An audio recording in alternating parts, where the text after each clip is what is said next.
आपली एखादी वस्तू चोरीला गेल्याची तक्रार आपण पोलिसात देतो। यापूर्वी विहीर चोरीला गेल्याच्या तक्रारी देखील शासनाकडे गेल्या आहेत।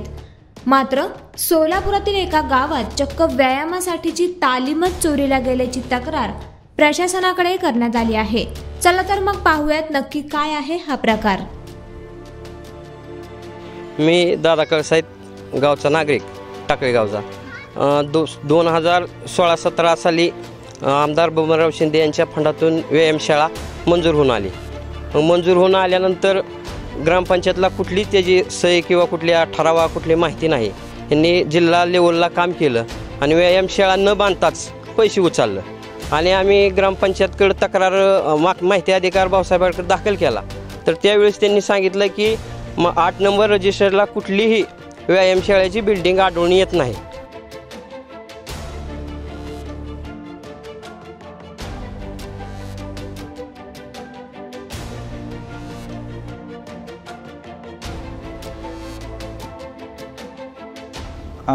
आमच्या गावात व्यायामशाळा चोरीला गेली आहे। 119 गट नंबरमध्ये त्याचं बक्षीसपत्र झालेलं आहे आणि त्या ठिकाणी व्यायामशाळाच नाही। आणि आम्ही उपोषणाला बसलं की त्यावेळेस अधिकाऱ्यांना आम्हाला सांगितलं की बाबा तिथं व्यायामशाळा आहे असं आम्हाला बोलतात अधिकारी। तिथं जाऊन पाहणी केली अधिकाऱ्यांना, पण त्या ठिकाणी व्यायामशाळा नाही। त्यांना दाखवलं, दुसरं घर दाखवलं त्या व्यक्तीनं की बाबा ह्या ठिकाणी व्यायामशाळा आहे असं अधिकाऱ्यांनी घर दाखवलं। तिथं त्या ठिकाणी 114 नंबर गटमध्ये ती व्यायामशाळा आहे। आणि आम्ही माहिती अधिकार ग्रामपंचायतला टाकला, ग्रामसेवक ह्यांना।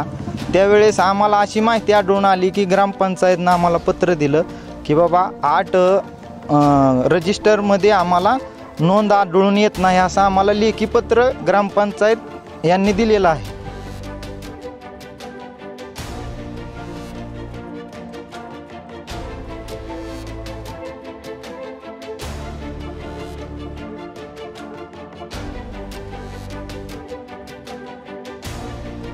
मी माधुरी हरिदास माने, टाकळी या गावची सरपंच आहे। या तालीम चोरीच्या संदर्भात तालीम आहे, इथे इमारत आहे, बांधकाम आहे। तर त्या संदर्भात काहींनी तक्रार दिली होती की तालीम चोरीला गेली। या ठिकाणी तालीम आहे, आम्ही तसं ग्रामपंचायतमध्ये ठराव घेऊन पुरा भूमी अभिलेखला पत्र दिले, ठराव दिलाय की ज्या गटाचे जे म्हणजे ज्यांनी तक्रार केली ते त्या गटात तालीम नाही असं तसं ते सांगितले।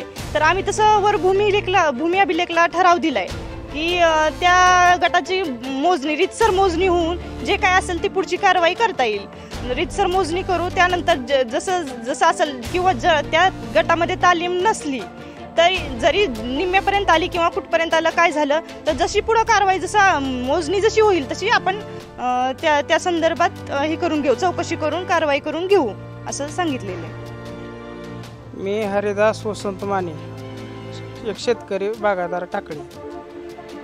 17-18 मध्ये आमदार फंडातून व्यायामशाळा मंजूर झाली होती। या ठिकाणी 119 गट नंबरचा मालक मी आहे। मी 2 गुंठ्याचं बक्षीसपत्र करून व्यायामशाळेला दिले आणि ठेकेदारानं त्या गटामध्ये व्यायामशाळा 119 मध्ये बांधली आणि त्या गटामध्येच आहे। विरोधकांचा काही राजकीय दोषापोटी आक्षेप आहे की 119 गटामध्ये व्यायामशाळा बांधलेली नाही, चोरीला गेलेली आहे असा आक्षेप आहे। व्यायामशाळा चोरीला गेलेली नाही, काही नाही, तर एवढी मोठी बिल्डिंग आहे। श्री दादा बबन कळसाईत यांच्या माहिती अधिकार अर्जानुसार त्यांनी माहिती अधिकारात मागितलेली माहिती की ग्रामपंचायत नंबर 8 रजिस्टरवर माने वस्तीवरील व्यायामशाळेची नोंद आहे किंवा नाही याबाबत आम्ही त्यांना माहिती अधिकारात सदर इमारतीची नोंद आमच्याकडे दप्तरी आढळून येत नाही अशी माहिती दिली आहे व माननीय गट विकास अधिकारी यांच्याकडील आदेशानुसार सदर व्यायामशाळा चोरी प्रकरणी गट नंबर 119ची मोजणी करण्याबाबत कळवले होते। त्यानुसार आम्ही माननीय उपाधीक्षक माळा यांच्याकडे मोजणीसाठी अर्ज दाखल केलेला आहे, अतितत्त्वीय अर्ज, व त्याचे चलनही भरलेले आहे व त्याचा अहवाल वरिष्ठ कार्यालयास पाठवलेला आहे।